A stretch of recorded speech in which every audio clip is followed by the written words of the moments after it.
Hello everyone, welcome back to our channel.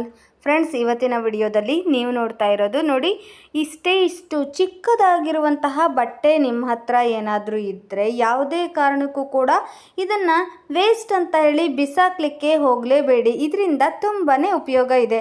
ನೋಡಿ, ನೀವು ಏನಾದರೂ ಹೊಲಿದು ಬಿಟ್ಟು ಉಳಿದಿರುವಂತಹ ಬಟ್ಟೆ ಇರುತ್ತಲ್ವ, ಅದನ್ನು ಉಪಯೋಗಿಸ್ಕೊಂಡು ನಾನು ಈಗ ಯೂಸ್ ಆಗುವಂತಹ ವಸ್ತು ರೆಡಿ ಮಾಡೋದನ್ನು ತಿಳಿಸ್ಕೊಡ್ತಾ ಇದ್ದೀನಿ. ನೋಡಿ, ನಾನಿಲ್ಲಿ ಬಳಸಿರೋದು ನೋಡಿ 3/4 ಒಂದು ಭಾಗ. ನೋಡಿ, ಇಲ್ಲಿ ಹೊಲಿದು ಬಿಟ್ಟು ಉಳಿದಿರುವಂತಹ ಬಟ್ಟೆ ಇದು. ಸ್ವಲ್ಪ ಬಟ್ಟೆ ಉಳಿದಿತ್ತು. ಈ ಬಟ್ಟೆಯಲ್ಲೂ ಕೂಡ ನಾವು ಯೂಸ್ ಆಗುವಂತಹ ಒಂದು ಉಪಯುಕ್ತವಾಗಿರುವಂತಹ ವಸ್ತುನ ರೆಡಿ ಮಾಡೋದನ್ನು ತಿಳಿಸ್ಕೊಡ್ತಾ ಇದ್ದೀನಿ. ನೋಡಿ, ಅದಕ್ಕಾಗಿ ನೀವು ಮಾಡಬೇಕಾಗಿರೋದು ನೋಡಿ, ಫಸ್ಟು ಈ ಬಟ್ಟೆನ ನೀಟಾಗಿ ಹೀಗೆ ನೋಡಿ ಇಕ್ವಲಾಗಿ ಹೀಗೆ ನೀವು ಮಡಚ್ಕೊಂಡು ನಂತರ ಅದನ್ನು ಕರೆಕ್ಟ್ ಸೈಜಲ್ಲೇ ಅದನ್ನು ಕಟ್ ಮಾಡ್ಕೊಳ್ಬೇಕಾಗತ್ತೆ. ನೋಡಿ, ಒಂದು ಸ್ವಲ್ಪ ಬಟ್ಟೆ ಕೆಳಗಡೆ ಬಟ್ಟೆ ಉದ್ದ ಇದೆ, ಮೇಲ್ಗಡೆ ಬಟ್ಟೆ ಗಿಡ್ಡ ಇದೆ ಅಲ್ವಾ, ಅದು ನೀಟಾಗಿ ಇಕ್ವಲಾಗಿ ಬರುವಂತೆ ನೀವು ಕಟ್ ಮಾಡ್ಕೊಳ್ಬೇಕು. ನೋಡಿ, ನಾನೀಗ ಇದನ್ನು ಕಟ್ ಮಾಡ್ಕೊಳ್ತಾ ಇದ್ದೀನಿ. ನೋಡಿ, ಹೀಗೆ ಇದನ್ನು ಕಟ್ ಮಾಡ್ಕೊಂಡ ನಂತರ ನೀವೇನು ಮಾಡಬೇಕು, ಇದನ್ನು ಉಲ್ಟಾ ಇಟ್ಕೋಬೇಕು. ಇದನ್ನು ಉಲ್ಟಾ ಹೀಗೆ ಇಟ್ಕೊಂಡ್ಬಿಟ್ಟು ನಾನು ಎಲ್ಲಿ ತೋರಿಸ್ತಾ ಇದ್ದೀನಿ ನೋಡಿ, ಅಲ್ಲಿ ಮಾತ್ರ ನೀವು ಸ್ಟಿಚ್ ಮಾಡ್ಕೊಂಡು ಬನ್ನಿ.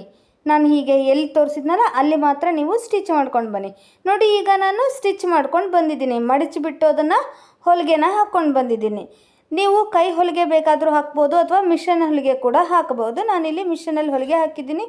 ನಂತರ ನೋಡಿ, ಹೀಗೆ ನಾನು ಏನು ಕಟ್ ಮಾಡೋದು ತೋರಿಸ್ತಾ ಇದ್ದೀನಲ್ಲ ಅಲ್ಲಿ ಮಾತ್ರ ನೋಡಿ ಈ ರೀತಿ ಅದನ್ನು ಅರ್ಧ ಭಾಗವಾಗಿ ಮಡಚಿಬಿಟ್ಟು ನೋಡಿ, ಚಿಕ್ಕದಾಗಿ ಏನಿಲ್ಲ ಅಂದರೂ 1 ಇಂಚಿನಷ್ಟು ಅಥವಾ 1.5 ಇಂಚಿನಷ್ಟು ನಾವು ನೋಡಿ ಈ ರೀತಿ ಎರಡೂ ಬದಿಯಲ್ಲೂ ಕರೆಕ್ಟಾಗಿ ನಾವು ಕಟ್ ಮಾಡ್ಕೊಳ್ಬೇಕು ಅನ್ನೋದಕ್ಕೆ ನಾನೀಗ ಮಡಚಿಬಿಟ್ಟು ಇದನ್ನು ಹೀಗೆ ಕಟ್ ಮಾಡ್ಕೊಳ್ತಾ ಇದ್ದೀನಿ. ಆವಾಗ ಒಂದೇ ಅಳತೆಯಲ್ಲಿ ನಮಗೆ ಕಟ್ಟಾಗಿರುವಂತಹ ಪೀಸು ಸಿಗುತ್ತೆ.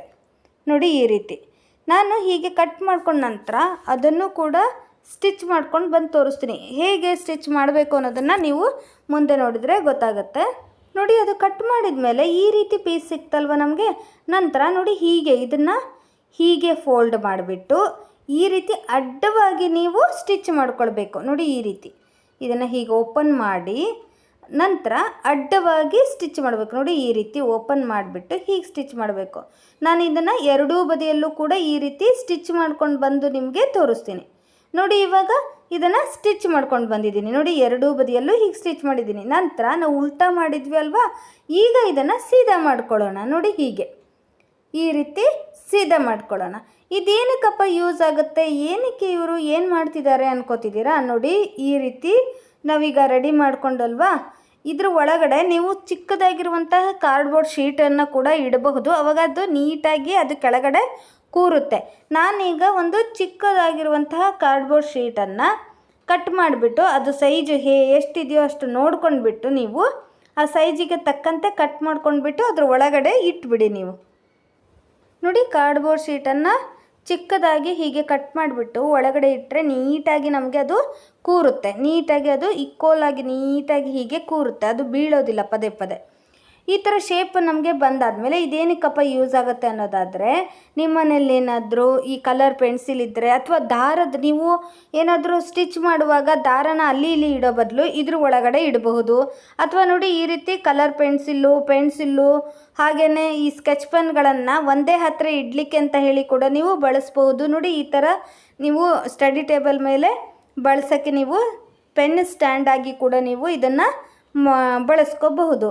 ನಂತರ ಸ್ಟಡಿ ಟೇಬಲ್ ಮೇಲೆ ಅಷ್ಟೇ ಅಲ್ಲ, ನೀವು ಈ ಹೊಲಿಗೆನ ಏನಾದರೂ ಹೊಲಿತಾ ಇರಬೇಕಾದ್ರೆ ನೀವು ಅಲ್ಲಿ ಇಲ್ಲಿ ದಾರನ ಇಡೋ ಬದಲು ಇದ್ರ ಒಳಗಡೆ ನೀವು ಇಟ್ಕೋಬಹುದು ದಾರಗಳನ್ನು. ಅಥವಾ ಈ ಕತ್ರಿನ ಎಲ್ಲ ಒಂದೇ ಹತ್ತಿರ ಇಡಬಹುದು. ಕತ್ರಿ ಹಾಗೆಯೇ ಮೇಕಪ್ ಬ್ರಷ್ಗಳನ್ನು ನೀವು ಒಂದೇ ಹತ್ತಿರ ಇಡಬಹುದು. ನೋಡಿ, ಎಷ್ಟು ಚೆನ್ನಾಗಿ ಅದು ನೀಟಾಗಿ ಕೂರುತ್ತೆ ಅಂತ ಹೇಳಿ ನೀವು ನೋಡ್ತಿರ್ಬೋದು. ಇವಾಗ ನಾವು ಈ ಥರ ಚಿಕ್ಕದಾಗಿರುವಂತಹ ಬಟ್ಟೆಯಲ್ಲಿ ಎಷ್ಟು ಚೆನ್ನಾಗಿ ಒಳ್ಳೆಯದಾಗಿರುವಂತಹ ಉಪಯುಕ್ತವಾಗಿರುವಂತಹ ವಸ್ತುನ ರೆಡಿ ಮಾಡಿದ್ವಿ ಅಂತ ಹೇಳಿ. ನೋಡಿ, ಕತ್ರಿ ಕೂಡ ಆರಾಮಾಗಿ ನಿಲ್ಲುತ್ತೆ.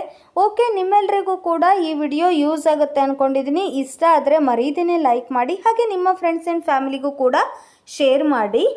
ಓಕೆ, ಹಾಗಾದರೆ ಸಿಗೋಣ ಮತ್ತೊಂದು ಇಂಟ್ರೆಸ್ಟಿಂಗ್ ಹಾಗೆಯೇ ಯೂಸ್ಫುಲ್ ವಿಡಿಯೋಂದಿಗೆ. ವಿಡಿಯೋ ನೋಡಿದ್ದಕ್ಕಾಗಿ ಧನ್ಯವಾದಗಳು.